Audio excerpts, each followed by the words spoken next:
ఒక నిమిషం కూడా కాకముందే ప్రపంచవ్యాప్తంగా ఒక మనిషి ఆత్మహత్య ద్వారా చనిపోతున్నారు.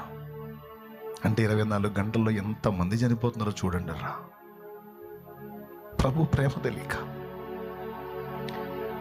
మీరు ఎంతమంది చావాలనుకున్నారు యేసయ్యని తెలుసుకోకముందు? చేతులు ఎత్తండి.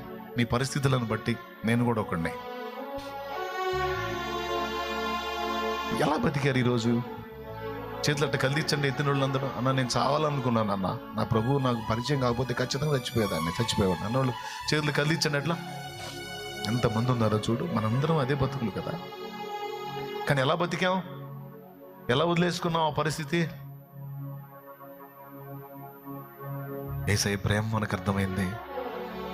ఎవరు నన్ను ప్రేమిస్తే ఎంత, ప్రేమించకపోతే అంత, ఎవరు చూస్తే ఎంత, చూడకపోతే అంత, ఎవరు పట్టించుకుంటే ఎంత, పట్టించుకోకపోతే ఎవడు ఏమంటే నాకే. నా ప్రభు గుండెల్లో నా స్థానం అద్భుతంగా ఉంది. నా ప్రభు హృదయంలో నాకు చోటుందబ్బా. నన్ను ప్రేమించేవాడు, ఏకంగా నా కోసం ప్రాణమే పెట్టినవాడు నాకున్నాడు. ఈ మనుషుల ప్రేమ ఉంటే అంత, లేకపోతే అంత, నాకు నా ప్రభు ప్రేమ చాలు అన్న ఆ మాటే కదా మనం బ్రతికేటట్టు చేసింది. అవునా? మరి ఈరోజు నీకు తెలిసింది, నువ్వు బతికావు. అది తెలియక నీ కూడా చచ్చిపోతున్నారు. 43 సెకండ్లు అంటే 30 నిమిషం. ప్రపంచవ్యాప్తంగా ప్రతి 30 నిమిషానికి, అరే నిమిషం వేసుకోండి, ప్రతి నిమిషానికి ఒక వ్యక్తి ఆత్మహత్య ద్వారా చనిపోతున్నారంటే ఎన్ని ఆత్మహత్యలు జరుగుతున్నాయి. అదే దేవుణ్ణి ఎరిగిన వాళ్ళు. మోర్ దెన్ ఎంత ఉంది?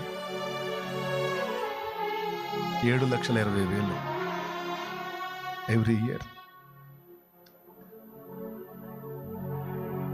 సుమారుగా ఇంచుమించు 7,20,000 మంది ప్రతి సంవత్సరానికి ఆత్మహత్యల ద్వారా చనిపోతున్నారు. బిడ్డలారా, నీ వీధిలో జరగలేదా? నీ ఊర్లో జరగలేదా? ఎందుకు జరుగుతున్నాయి? యేసయ్య ప్రేమ నీకుందమ్మా.